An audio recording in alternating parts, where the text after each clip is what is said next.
Al igual que en varios países del mundo, la tasa de nacimiento también en Uruguay ha caído en forma importante. Y eso trae algunas consecuencias, como por ejemplo que la tasa de niños en edad escolar también ha decrecido. De esto y bastantes cosas más y de las consecuencias que puede traer, precisamente vamos a estar hablando con Andrés Peri. Andrés es el director de la División de Investigación, Evaluación y Estadísticas de ANEP. Y han hecho una investigación reciente, que se han conocido los resultados hace bien poco, que queremos que nos cuentes, Andrés, de qué se trató esa investigación, que tiene relación precisamente con esto que yo hacía referencia. A ver, la división que yo dirijo está dentro del planeamiento educativo. Inherente al planeamiento educativo es prever el futuro.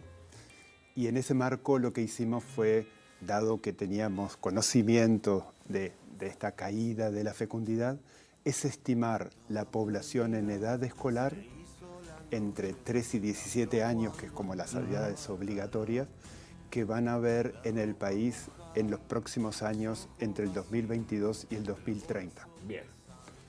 Y lo que vemos, a ver, la primera cuestión es, obviamente que la caída de los nacimientos tiene efecto directo en la población escolar, que después tiene efecto en la matrícula. Hago esta distinción porque el trabajo analiza la población en edad escolar, que después puede ser matrícula o no, depende de las tasas de asistencia, depende de cuántos van al sistema público y cuántos van al privado. Después la matrícula a su vez está afectada por la progresión por grado, que supone retener más tiempo a un niño en el sistema educativo, etc. Y este trabajo lo que muestra justamente es tratar de ayudar a las autoridades a magnificar el fenómeno. Y en realidad, en mi caso particular, es la segunda proyección de este tipo que hago, porque en el 2005 había hecho una.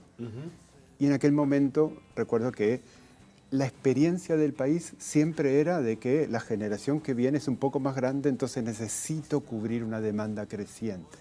Hasta que la dinámica demográfica en un momento cambió y empezó esta segunda dinámica de generaciones que son más chicas que la anterior.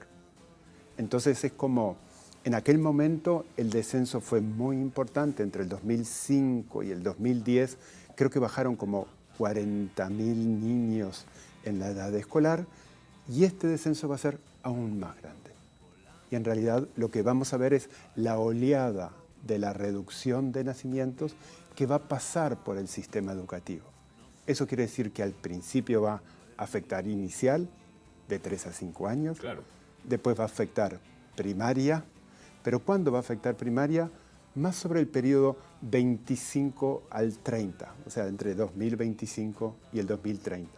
Y a media casi no lo toca hasta el 2030, que fue donde quisimos ver el horizonte, pero lo va a afectar a partir del 2030 en adelante. ¿Y en qué medida lo va a afectar? Ahí. ¿Tienen cuantificado esa cifra? A ver, se estima que la población en edad escolar entre el 2022 y el 2030, entre los 3 y los 17 años, va a bajar casi 100.000 niños. Wow. Que va a pasar de 700.000 a 600.000. Esto es fruto exclusivamente del descenso de la tasa de natalidad. Sí, a ver, no es una pérdida de cobertura, no es que perdemos niños. En realidad mejoramos la escolarización, cada vez hay más niños escolarizados. Pero claro, Uruguay, por ejemplo, recuerdo la generación del 98 eran 58.000 nacimientos. Después pasaban a 55.000. Después pasaron a 45.000 y el último registro es de 35.000 niños. O sea, Uruguay cada vez más, las generaciones que entran al sistema educativo son más chicas que las que teníamos en el pasado. Andrés, ¿esto sigue una tendencia del denominado primer mundo, de los países del primer mundo? Bueno, sí y no. A ver, la primera parte sí. En realidad, Uruguay tuvo un descenso muy rápido de la fecundidad, en particular a llegar a niveles por debajo del reemplazo. Y eso nos hace primer mundo en ese sentido. Por debajo del reemplazo quiere decir de que la fecundidad está por debajo de 2, que quiere decir que la siguiente generación no logra la misma cantidad de población que la anterior. Y en realidad lo que pasó a Uruguay, y esta es que en realidad todo surge de una muy buena noticia. ¿Cuál es la muy buena noticia? Es que la fecundidad adolescente, que era la que mantenía la tasa de fecundidad, bajó. Y bajó para bien, porque la fecundidad adolescente es la más vulnerable y es la que logró postergar su fecundidad a través de los métodos anticonceptivos, o sea que presupuso mayor poder de decisión a las mujeres que empezaron a retrasar esa fecundidad que antes la tenían a los 15, 16, 17, 18 años. Esa explica más de la mitad del descenso de la fecundidad. Que tiene relación con todos los informes elaborados, porque hubo políticas públicas que claro, buscaron precisamente ese fin. ¿Y qué hace uno con toda esta información que tienen? ¿En qué escenario nos pone? Porque vamos a tener menos niños y qué, sin decir, porque tu cargo es técnico y no político, sin tomar cuál es la opción deseable, ¿para qué sirve esta información? Bueno, ¿Qué opciones nos deja? A ver, en primer lugar, salvar deudas históricas. El tamaño medio de grupo en inicial siempre fue más grande que en educación común, que es de primero a sexto año. Esto nos abre la posibilidad de revertir eso. De hacer grupos más chicos. ¿Cómo? El tamaño medio de grupo. Ajá. La segunda cuestión es, nosotros necesitamos invertir fuertemente en intensidad educativa, que es no simplemente tengo al niño en un grupo numeroso y cumplí con el mandato constitucional, sino sobre todo asegurar, tanto en inicial como en el inicio de la escolaridad, una cuestión en donde todos los niños al llegar al tercero sean buenos lectores y puedan hacer la transición de aprender a leer para aprender. Porque si esa transición no se hace en torno de los 8 o 9 años, su trayectoria educativa va a estar comprometida. Eso es lo que sabemos de los estudios longitudinales. Los estudios longitudinales lo que hacemos es seguimos la escolarización de los niños, cómo les fue en inicial, cómo les fue en primaria y cómo les siguen en media. Y lo que sabemos es que si no convergen, o sea, si no son buenos lectores a esa edad, su trayectoria después para todos los contenidos disciplinarios, para hacer la transición al liceo, puede estar afectado. Ahora, eso es una perspectiva que, como vamos a tener mayor cantidad de recursos, sobre todo docentes, podemos tener una atención más personalizada sobre los niños. Buenísimo. Otra lectura que se puede hacer es, dejemos todo como está, y como vamos a necesitar menos docentes, vamos a poder rebajar el presupuesto y dedicarlo a otras cosas. ¿Podría ser otra mirada? Digamos, las miradas pueden ser cualquiera según sus convicciones, orientaciones y lo que le dé el bolsillo. Lo que queda claro de la investigación comparada es que Uruguay en realidad necesita invertir más en educación, inclusive antes de esta reducción.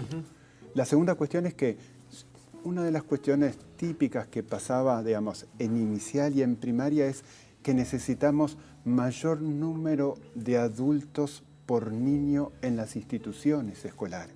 Porque muchas veces estaba el maestro con sus 25 niños, pero pasaba una situación y no habían suficientes recursos de apoyo. Después, otros sistemas educativos lo que aseguran es buenas clases de aula, pero sobre todo encontrar mecanismos de apoyo a aquel que se rezaga. Y ahí es donde yo creo que nosotros tenemos la posibilidad de, en esta personalización de la enseñanza que nos abre esta ventana de oportunidad, en invertir fuertemente, porque las dificultades que se dan en el aprendizaje no se concentran en algunas escuelas. Hay en escuelas de quintil 1, quintil 2, quintil 3, quintil 4 y quintil 5. Y las dificultades a veces es que un niño requiere mayor intensidad o mayor apoyo y a veces con un maestro con 25 niños no alcanza para esa personalización. Yo realmente creo que este nuevo escenario nos abre unas posibilidades muy importantes de encauzar bien el inicio de la trayectoria escolar, que es desde inicial a los primeros años de la escolarización, y sobre todo porque en realidad nosotros necesitamos que toda esa generación, que ahora es más chica, egrese del sistema educativo habiendo culminado el ciclo. Esa es la mayor dificultad que tiene Uruguay, que de una generación solo un poco más del 40% Sí. Termina la educación media superior, que es la que después le habilita estudios terciarios.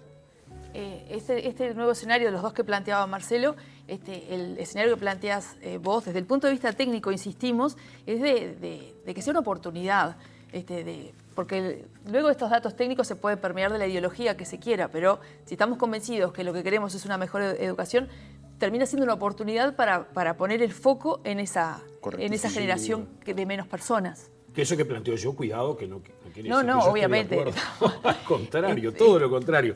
Pero me parece bárbaro que de la manera que lo está explicando Andrés y que yo coincido, Tania, con ese planteo, nos da una oportunidad, nos da una gran oportunidad. Este estudio es una iniciativa de la propia ANEP con apoyo Claro. de Naciones Unidas para el Desarrollo, y me falta un tercer actor.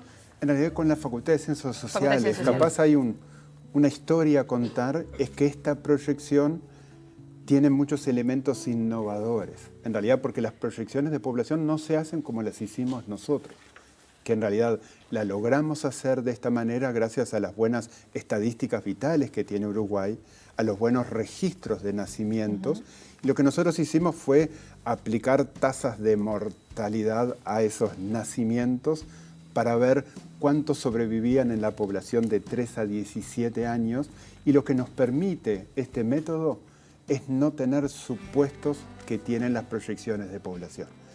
Simplemente para ilustrarlo, en el 2030, o sea, cuando Uruguay salga campeón del mundo, en 8 años, en el centenario, la mayor, entre los 3 y 17 años, ya los nacimientos ya están.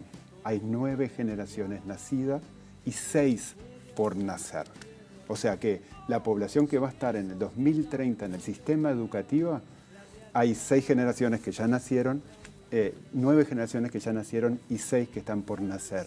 Y en realidad lo que nosotros tuvimos que estimar son esas 6 que van a nacer, y para esa estimación es que nos basamos en el apoyo de la Facultad de Ciencias Sociales, que nos propuso un método probabilístico, no importa, pero que es tomar la experiencia de los países que bajaron por debajo del reemplazo, ver cómo fue su Exacto. evolución, y con eso tomar la experiencia de los países para ver cómo le va a pasar a Uruguay.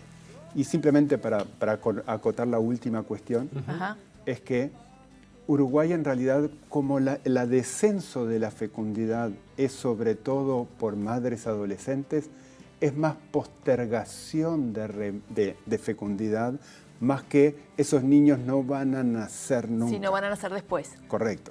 Entonces me parece que es importante, en ese sentido nosotros estimamos una evolución que es un poco por encima de la media de los países que por debajo del reemplazo, porque en algunos casos no se explica por fecundidad adolescente como en el caso de Uruguay.